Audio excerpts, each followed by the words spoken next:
आणि आता बातमी आहे पहलगाम हल्ल्याला कारणीभूत असलेल्या सैतानांची। पहलगाममधील दहशतवादी हल्ल्यानंतर भारत ॲक्शन मोडमध्ये आलाय।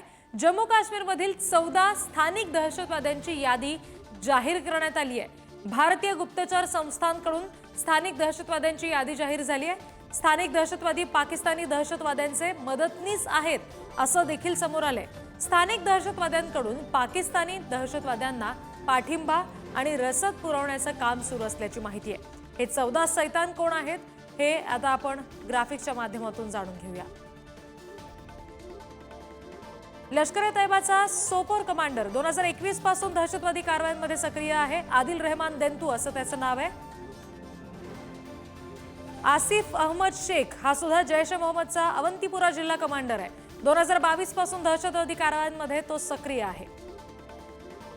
तिसरं नाव आहे एहसान अहमद शेख, पुलवामामध्ये सक्रिय एलईटी दहशतवादी आहे तो।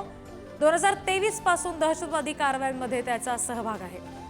पुढचं नाव हरीश नजीर, पुलवामामधील सक्रिय एलईटी दहशतवादी, सुरक्षा दलांच्या तो रडारवर आहे। पहलगामचे सैतान नेमके कोण आहेत आपण जाणून घेतोय।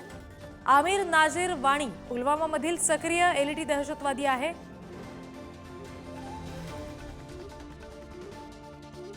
आणखी एक नाव म्हणजे यावर अहमद भट्ट, पुलवामामध्ये सक्रिय जैश-ए-मोहम्मद दहशतवादी म्हणून त्याचं नाव या यादीमध्ये आहे। सुरक्षा दलाच्या रडारवर तो सुद्धा आहे। आसिफ अहमद कंडे हे आणखी एक नाव आहे। शोपियामधील हिजबुल मुजाहिद्दीनचा दहशतवादी आहे तो। पाकिस्तानी दहशतवाद्यांना तो मदत करतो असा आरोप त्याच्यावर आहे। शोपियामधील आणखी एक सक्रिय एलईटी दहशतवादी नसीर अहमद वाणी हा परकीय दहशतवाद्यांना मदत करतोय।